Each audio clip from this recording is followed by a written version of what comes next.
let me ask this: how nervous were you that first time where you knew, okay, the keys are in my hand now? Were you were the Yeah. nerves there, or you were like, no, I'm good. I was built for this. The nerves came. We did a we did a video package, and I don't know if it ever aired. I don't think it did. I think we just did it to have it just in case. Um, so I arrived in Pittsburgh the day before on that Friday, and we did a video package, and um, it was myself, Christopher Daniels was there, and a few others. And I had just seen Christopher Daniels give the interview of his life, talking about what the championship means to him, breaking down in legitimate tears. That Uh, was a great. I know exactly what you're talking about from Christopher Daniels. That was and outstanding by him. I didn't it mean to was a jump in, but yes, no, no, it was amazing. It was something yeah. that raw, it was real, and sitting in the room, um, you felt it, and you Hmm. felt it watching it at home. So I was up next after that. So, Follow that, Ian. Oh my. yeah, and that's when I knew it was real. And Yeah. thankfully, I had that moment of knowing it was real the night before, because you know having to seeing somebody that all of a sudden I'm now the voice of a company who there's so many proud decorated men that have worked all of their lives to get here and to get to this moment that we're living in right now. Knowing that Hmm. I'm the voice of that became very humbling, because I sat and watched that, and I watched this raw, pure emotion come out of the mouth, and the tear ducts of Christopher Daniels. And then all of a sudden I had to turn around, and I had to get mic'd up, and I had to smile and talk about who Ian Riccaboni is and why he's excited to be the lead announcer for Ring of Honor. So that gravity and that levity hit me the night before, and thankfully it did, because that's a heavy weight. That's something that I didn't expect to feel or to be hit with, and thankfully that was the case. And then over time it eases up a little bit. Um, Hmm. I'll say this: the most nervous I've ever been was at Best in the World 2016. And that's the first time I ever called a match on live pay per view. I called one with Kevin, Fight Without Honor between BJ Whitmer and Steve Carino. And I Oh remember, boy, that match. yeah, Yeah. No, no, I don't say that in a bad way. I mean, yeah, no, that was a fight. Oh, yeah. geez. That's what I meant when I said, "Oh, that match." I don't mean that as an insult to them. That was a brawl. Oh, no Yeah, worries. yeah. Yeah. Um, Oh man. it was, I felt like I felt like somebody had taken my lungs and squeezed them, and just all the air evaporated as I watched. My cue was a video package, and once the video package hit, Nigel was supposed to come back. I was supposed to go out, and I had doubts at that point, because I just felt like someone took the air right out of my chest, and I didn't know if I was going to be able to breathe, yet alone talk. But then, I sat down. Kevin rubbed my shoulders. He said, "Hey, it's going to be great. You're going to do great." And the match went as well as I could have hoped. And then, the next most nervous I think was 15th anniversary, because as we were preparing for the event, we were in a production rundown, production meeting, and they wanted to make sure they got the opening graphic right, the lower third that said the announcers' names. And I Right. said, okay, we got Ian on the left, Kevin in the middle, Colt on the right. And Kevin says, no, you don't. I said, what do you mean? And Kevin says, Ian's the lead announcer. Ian goes in the middle. And I thought, huh. And he goes, if he's, we're preparing Ian to be the lead announcer. He's the lead announcer right now. Ian has to lead the show. So you're going to put Ian in the middle, and you're going to put his name in the middle. So Wow. yeah, it was really cool. Like I said earlier, you you often put so much effort into things, whether it is your work, your life, your family, and you don't often see sort of physical manifestations of that coming back. But that gesture and that moment meant the world to me, and it really meant a lot that Kevin, thought to do that, because reading through some of the comments after the pay per view, That didn't go unnoticed by some of the folks that watched the pay per view. And that actually eased a lot of my nerves because that meant that, Kevin and I were going to be cool, and we're still very cool. We talked for about 2 hours the other day. Mm-hmm. Um, and that right there was like, okay, everything's okay between Kevin and I. Everything's going to be awesome for the pay per view. And then right before we went on the air, Colt gave me a wet willy, so I knew that everything. Pulled my headphones off, and so I knew I was cool with Kevin. I knew I was cool with Colt, and it put me at ease, and we just had fun. Right out of the gate, Kenny does the KING King, and Colt was like, "Okay, who's that, Ian?" I was like, "Well, that's Kenny King repping Run DMC," and from there I took a deep breath and we were off and rolling. That's a great story. Yeah, I could only imagine how nervous it or and that's the thing too. I mean, tell me if you agree with this or not. Being nervous is actually quite natural because it's something that you've I don't want to say you've trained for this. It's like something that you had anticipated you would do one day. So to finally reach that, I guess, point, to be nervous would that's natural. It means that you're thinking about it and you're ready to go. Like I always look at it that way. I mean, unless gets you to the point where you're just shaking so much you just can't do anything. But to be nervous is actually a good thing because it means you're excited too. So I would imagine that. And then it's kind of like that thing too. I'm guessing once, like you said with Colt, once you started talking, it became normal. Like you settled down rather quickly. Is that a fair statement? It is, and I learned a very important lesson at 15th anniversary, and I learned it probably within the first minute of the pay per view. Colt's one of the funniest people I've ever met. Kevin's one of the smartest guys I've ever met. If I'm grading my expectations on living up to being as funny as Colt and as smart as Kevin, I'm going to fail. But Kevin, in talking with Kevin as he's produced me and as he's worked with me over the years, occasionally I'd say, well, I want to be the next Ken Resnick. And he goes, why? There's already been Ken Resnick. And I'd say, well, I want to be the next Tony Schiavone. Well, there's already been another Tony Schiavone. Why don't you want to be the first Ian Riccaboni?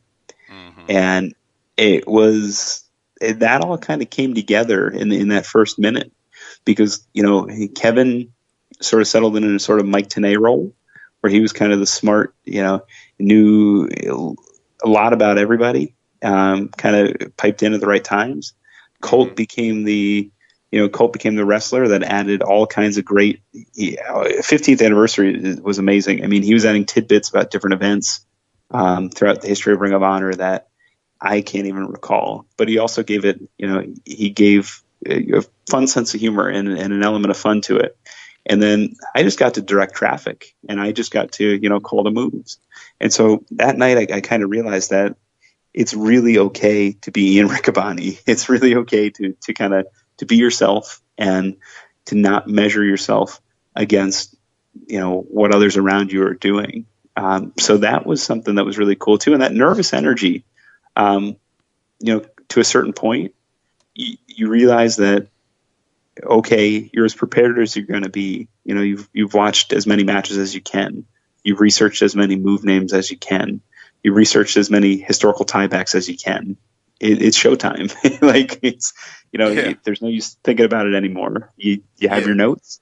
You've talked to Kevin and Colt, and there's only so many times that you can read the same thing over and over. And thankfully, in Vegas, I'm actually a big kind of secret Pokemon Go player, and thankfully, right around our hotel, there's a lot of Pokemon Go locations. So I just took a few walks in the Vegas sun, and I listened to Bob Seger 9 to Night because that's when the pay per view is starting on the East Coast. And yeah, I just took a couple laps in the Vegas sun out up in the north end of the city there, and just relaxed a little. So that's how I get out my nervous energy. I listen to Bob Seger, Bruce Springsteen, and play Pokemon. Hey, hey, if whatever works for you to settle down. Was there anything that I guess was there anything that hit you, or anything happened unexpectedly that so far, whether it was live at a pay per view or just any of the TV tapings that kind of threw you, and you're like, all right, I got to get not through you, but it was like, okay, that was unexpected. Let's make sure we recover. Anything that you can think of, and being that it's your first year, I guess is the lead. How what helped you the most as far as recovering from it goes? Sure. The biggest thing for me was, 15th anniversary. TK Orion broke his leg, Yeah, and I should have thought of that actually. Now that I fairly asked that. soon. And that was another moment where your head immediately goes to, is he okay? Hmm. And you kind of have to turn that switch off and start to focus on, okay, we have medical personnel here. They're going to make sure he's okay. And we can give the fans updates through the night. But the cameras obviously aren't going to just stay on a one shot of TK's broken leg. They're going to show the rest of the matches. So, Hmm. that was an interesting, unfortunate learning experience there. But we've had surprises too. I didn't know the Hardys and Bully Ray were in the building at Manhattan Mayhem, and Wow. that wasn't a pay per view, but that was a pay per view atmosphere. So when you So reacted, that was completely just natural. that was completely natural. All I got in my earpiece was, call them by their first and last name only. Do not make reference to anything else. First and Okay. last name only. Lights went on, and there they were. Um, with Bully Ray, uh, I got a whisper, and that essentially said, "Hey, Bully Ray, Bully Ray, Bully Ray," and I kind of picked up on what that meant. So Yeah, yeah. yeah, those were things that, they wanted as real as a reaction as we could get within reason, and so they got it. And then Yeah. there's Wow. yeah, and there's other things too. Like, I don't necessarily like to know the outcomes of the championship matches. Um, there's so I tend to try and call everything as I see it and as it happens. Hmm. I tend to prepare for any sort of outcome, and so that's something that I really keeps me on my toes and really keeps me prepared. So, you know that's, as weird as that sounds, it's always something that I kind of like to do. So, with with that being said, I think the biggest surprise probably was TK, breaking his leg, and I think he's coming back to action in August at some local events for the Massachusetts Rhode Island area for him, and That then seems quick.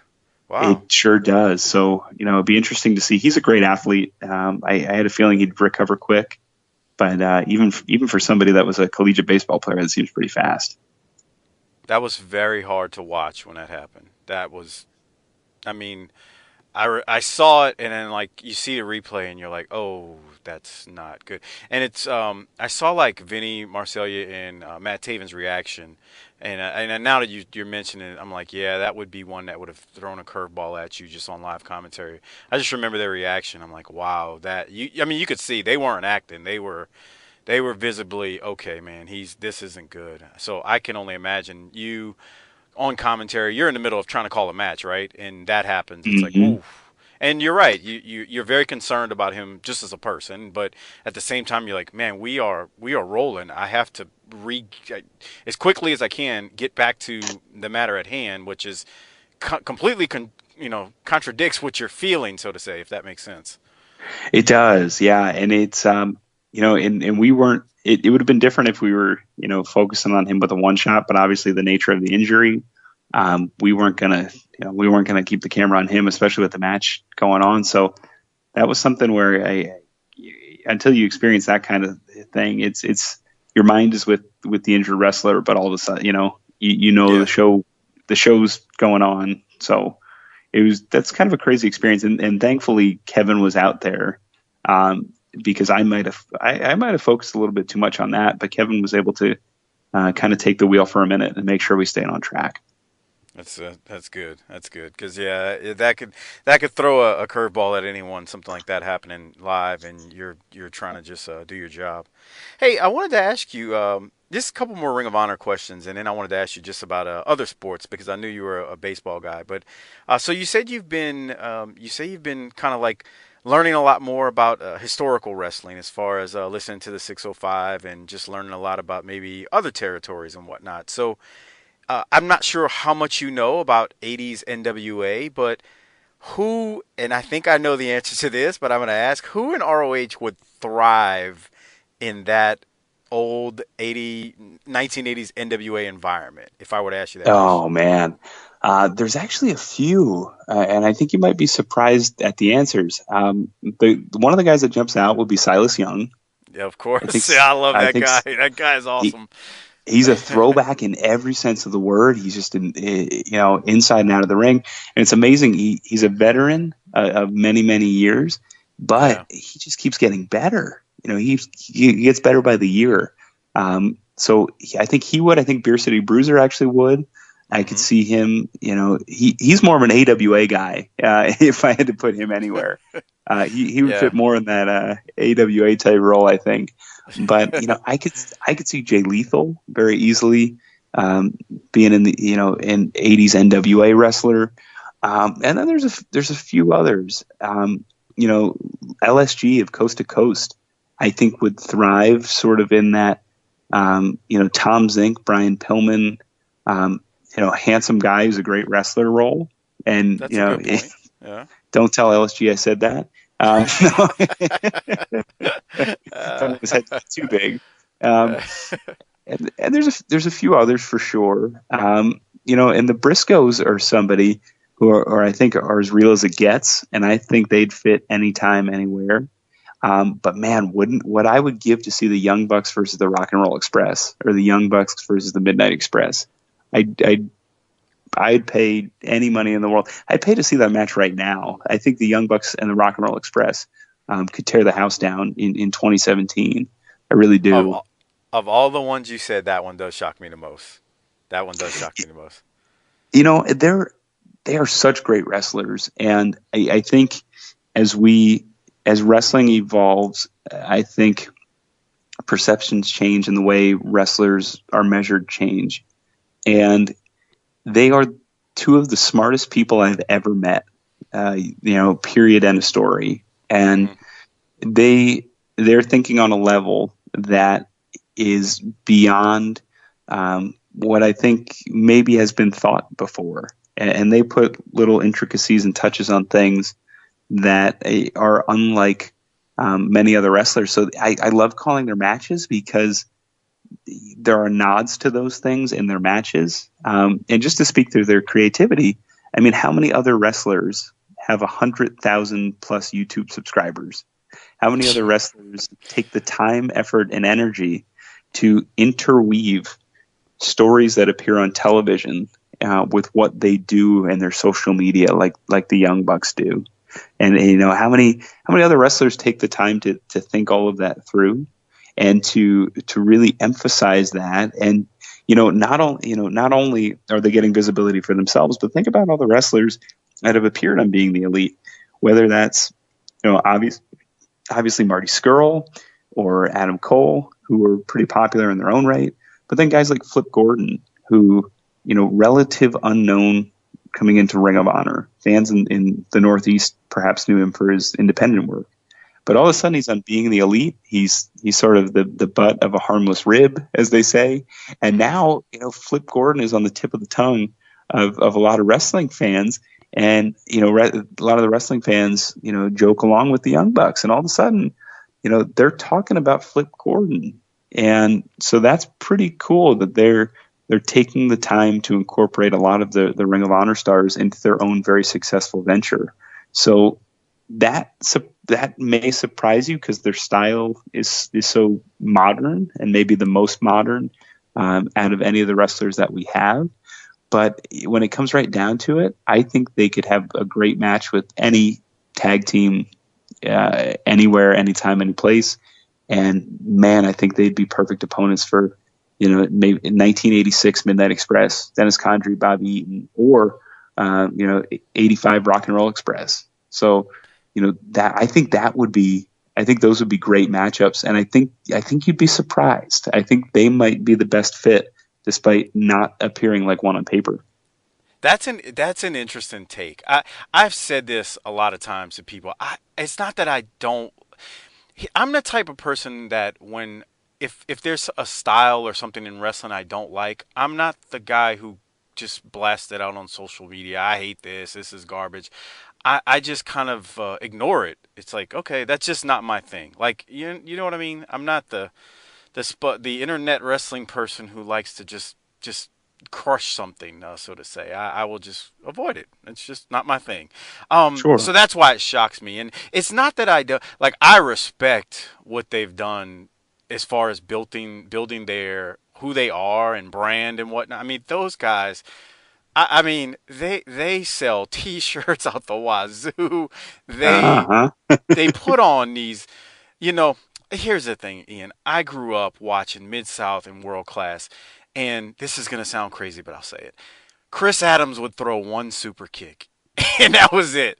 So it's like Right. I always remember Chris's super kick, which was so phenomenal, and I'm like, God, they do 40 a match. It like it pains me. It's like I'm in, it hurts me I'm scarred from I guess childhood. No, don't do that.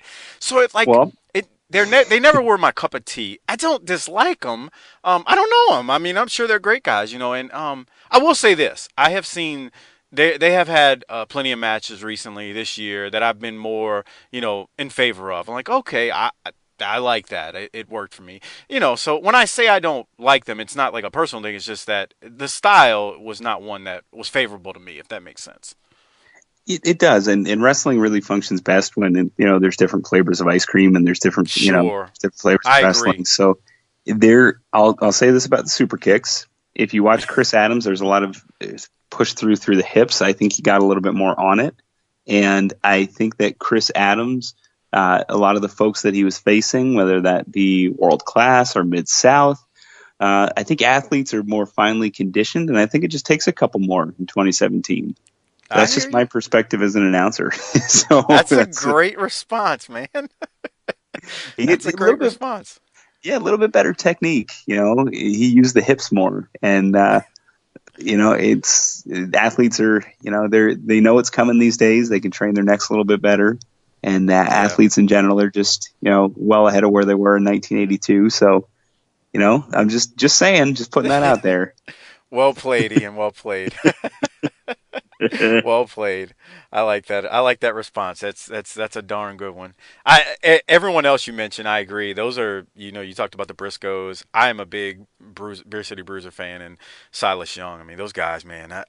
Silas Young. I remember the first time I saw him. Like this guy's so believable. I mean he just comes out there and I'm like, you want no part of him. Because he means business, and he just looks like he fits in that 1980s era. And like you said, it's not just that he goes out there in this era and he does it, and it's incredible. I love it. Yeah, and he's an amazing athlete too. And again with him, sometimes I think he does things that folks don't expect. Whether that's the headstand plunge, the headstand into the Arabian press. Hmm. Just always working on something new and different. And he's what, a 15-year veteran at this point, maybe 16 years. He's pulling out new things every day. He's in the best shape he's ever been in. So, this is he's really a guy that, like you said, is real, but is also somebody that, knowing him personally really, makes you want to root for him. Yeah, he's much more agile than I think people realize when you watch him. If you've watched a bunch of his matches, you see exactly that. I mean, I don't know. I think I have friends who they go, oh, I don't watch Ring of Honor because of whatever. I mean, they give me any number of reasons. One of them is they feel there's too many flips and dives and all. I go, well, you know what? There's some, but you got to watch it. There's guys like Silas Young who they're agile, but they're not what you're thinking type agile. But they still move really good and are believable in that old school I guess mold that I'm thinking of too. So I agree with you regarding Silas. Um, Hey Ian, I had to ask you a question. So I know Sure. you're a big Phillies fan, right? Absolutely. You bet. Okay, so are you NFL? Do you like the Eagles? Non wrestling related stuff. What are you into Yeah. besides that? So I'm what they call a 5 for 5 guy. So Philly, Phillies, Eagles, Sixers, Flyers, Union, and Gotcha. it's interesting because I grew up in Allentown, Pennsylvania, which is about 55 miles north of Philly. So up there, growing up, we had no professional sports teams. I go to college. I moved down closer to Philly, and all of a sudden, the Lehigh Valley has the Iron Pigs. They have the Bethlehem Steel Union minor league team. So, my hometown, they have the Lehigh Valley Phantoms, which is the AHL team for the Flyers. So my hometown's well represented now too, and that's all been in the last maybe 10 years or so. So that's kind of neat. But definitely, yeah, I'm a Sixer season ticket holder. This is my 6th year, so on Twitter you usually see me tweeting about Ring of Honor and the Sixers, and then the Phillies in that order.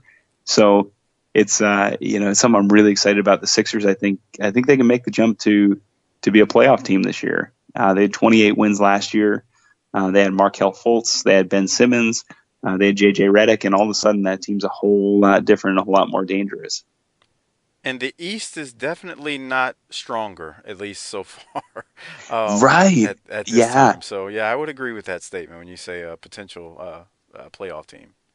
Yeah. The Hawks certainly got weaker. The Pacers certainly got weaker, and the Bulls certainly got weaker. And that's your 6, 7, and 8 seeds. So Yeah, I think some playoff spots just opened up, and it's up to the Sixers now to get one. I hear you. I hear you. I'm mostly an NFL and college football guy, a little bit NBA, but yeah. So I definitely my team just can't get it together. The Pelicans, I don't know what else to say. And we got one of the best players, but it You just doesn't work do. out. Yeah. It's Anthony, sad. great. I get depressed thinking about it. So yeah, it's just one of those things. Ian, I don't have anything else. I really appreciate your time. You've been gracious with your time, and thanks for talking a little ROH with me and some sports with me. I guess go ahead and if the people don't know where to find you, go ahead and mention your social media and where they can find you and follow along with everything you've got going on along with Ring of Honor. Absolutely. So I'm at Ian Riccaboni, and that's IanRiccaboni. And that's how you can find me on everywhere from Twitter, Facebook, Instagram. Uh, where else am I? I think I just signed up for a new one called Musically. I don't know what it does, but it looks cool, so I'm trying it. Um, so you can find me all over the place on the internet. IanRiccaboni.com. I've recently revamped that. I've had it for a bit, but I've added a calendar. I've added some other stuff, and some upcoming Ring of Honor stuff. The weekend of July 9th, we have a big tryout and seminar camp, which for the 4th time, I'm one of the coaches, which is going to be a lot of fun. I'll be helping out with the speaking skills and in the room with guys like BJ Whitmer. I'm sure Christopher Daniels will pop his head in. So it'll be really neat. That's always a fun time. And then we head to Concord, North Carolina, right outside of Charlotte at the end of July. And then in August, we head to Center Stage, which this is going to be my first taping as the lead guy in Center Stage. And I had a pep talk from Tony Schiavone a couple weeks ago. So I'm very excited, to have spoken to him and to head to that historic venue. That's awesome. Tony Schiavone I'll call him the second voice of my wrestling childhood behind Jim Ross. But Schiavone, do you listen to his podcast, Ian? I do. I love it actually. Yeah, I'm a big fan of what happened when Mondays with Tony and Conrad. I think he's got the perfect perspective. I think he's somebody that was there that was clearly in touch and in tune with the product, but that I really like the way he sort of separates himself from what was going on and is quite frankly pretty honest. He doesn't try to connect dots that aren't there. It seems like he only Yeah, gives kind of yeah. what he knows, and he doesn't try and make inferences or assumptions. So I really really like it actually. Yeah, the funny part about his is he's you never I mean, all those years, just listening to him in NWA, on Saturday night and then obviously on Nitro, and you never think he's as foul mouthed as he is, and then he just lets it fly, Well, he's yeah, which he's, is he's which is the awesome. Bob Saget of pro wrestling announcers, right? So He Bob, sure is. I mean, and I have a foul mouth, so I'm not judging anyone. Anyone who listens to my show or the show we do knows that I mean, it's just how I talk. I don't mean it maliciously at all, and it's fine. I love when Shivani just lets out those expletives. I think it adds to it, and I love it. So, but no, he's that's cool that you got to meet him and talk to him. So that's good stuff because yeah, if there's one guy who's been around and done it, it's him. I mean, you think about it, everything he saw in the '80s and then in the '90s. I mean, that was two, I guess, generations of wrestling and experiences in the wrestling business. That, I mean, can you imagine, seeing the things that he saw and living them, so to say? oh, absolutely, and very similar background too. Started as a started on baseball television, then moved his way into wrestling. So commiserated with that with him. So that was pretty neat as well. That's cool. That's cool. Yeah, that's true. Yeah. Well, Ian, thank you very much for joining me again. I appreciate it, giving me about an hour of your time. It doesn't go unnoticed, man. Like I told you before we started, it's one thing we can never get back, and it's time. So I appreciate it. Thank you very much.